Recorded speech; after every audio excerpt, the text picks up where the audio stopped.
في تفصيلة صغيرة ومهمة جدا جدا جدا، ركز معايا قوي في الفيديو ده.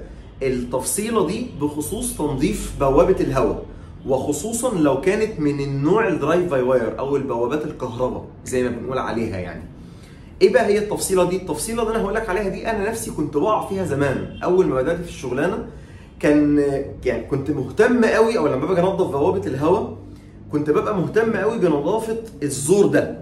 يعني مجرد ما انا امشي صابعي على الزور ده والاقي ان صابعي خلاص مفيش اتساخات او مفيش سلادجز، فانا كده نظفت بوابه الهواء. واجي اعمل كودنج بالجهاز او اجي اعمل ثروتل ليرنينج بالجهاز او تكويد، الاقي البوابه ما بتقبلش تكويد، والعربيه عاليه قوي، الار بي ام عالي قوي، او الار بي ام قليل قوي والعربيه بتبطل، وما كنتش فاهم ايه السبب. ما انا نظفت البوابه وفاهم انه التنظيف بعد منه ثروتل ليرنينج خلاص كده العربيه بقت مظبوطه.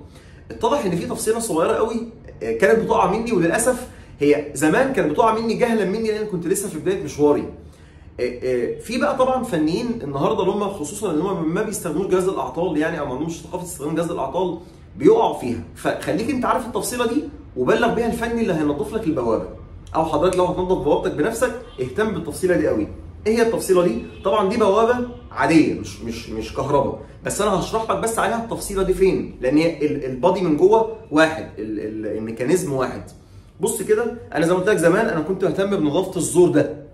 طيب فين بقى التفصيله؟ لا، الصح في تنظيف البوابات وخصوصا البوابه الكهرباء انك تنظف الفلابنج ده، اللي هو شفت الشفه دي بتقفل فين؟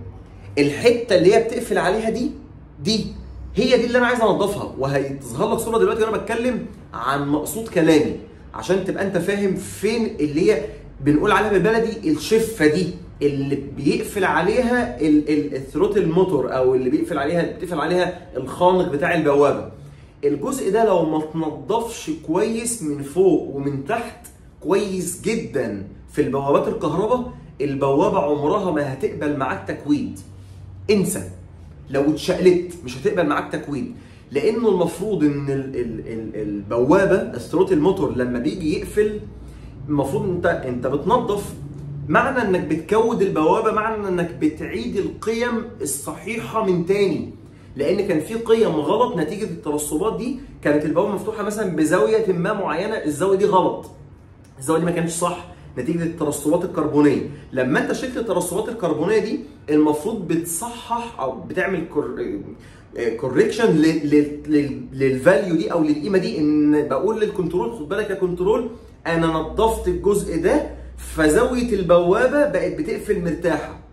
فانت لو نظفت الزور ده بس وجيت تعمل تكويد هتلاقي العربيه معاك ما بتقبلش تكويد، البوابه معاك ما بتقبلش تكويد. فهي التفصيله دي اهتم بيها قوي، ولو يعني الفني بتاعك زي ما قلنا ما عندوش ثقافه استخدام جهاز الاعطال بلغه بالتفصيله دي عشان يبقى هو فاهم انه لازم ينظف الشفه الداخليه. والحاجه الثانيه ارجوك لو سمحت طلع البوابه من مكانها، ما تنضفش البوابه وهي راكبه في مكانها بالبروبين او بالسبراي وتفضل بقى تزود وهو يرش لك في سبراي لان ده بيبهدل الانتيك مانيفولد، بيبهدل الانتيك مانيفولد، بيخلي الانتيك مانيفولد من جوه عباره عن قطعه من السواد. انت كل اللي عملته انك نقلت الاتساخات من البوابه حطيتها في الانتيك مانيفولد ومنها للموتور من جوه. فلو سمحت خرج البوابه، نظف البوابه، اغسلها تمام التمام، ركب البوابه، ثروتل ليرنينج بالجهاز، توكل على الله. لكن شغل التنظيف البلدي ده وازود واعمل غلط، سواء في البوابات العاديه دي الدرايف باي كيبل او البوابات الدرايف باي واير، ايا كان طلع البوابه بره ونظفها. بس اتمنى اكون طولت عليك. سلام عليكم.